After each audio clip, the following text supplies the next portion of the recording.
When we started talking about doing this story about racial identity and politics in 2008, I think we looked at a lot of data and we looked at a lot of different places that kind of embodied different stories that the data represented. And I think that the story in Allensworth kind of stepped a little bit out of that because Allensworth did not have a decisive effect in 2008. It's 300 people in a small town in the Central Valley.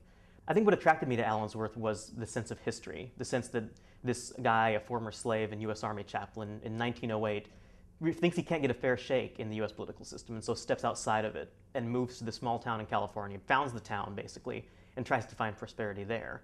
In 2008, we elected a black president, and I was intrigued. How does this speak to who we are and how we've changed over the last 100 years? Now, reporting the story, it became very clear that the story of Allensworth today is not the story of blacks, it's the story of blacks and Latinos, because it's a mostly Latino community now.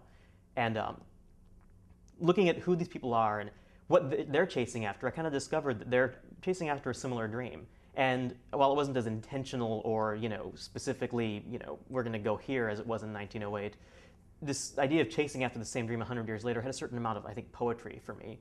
And that's, I think, what drew me to this Allensworth story.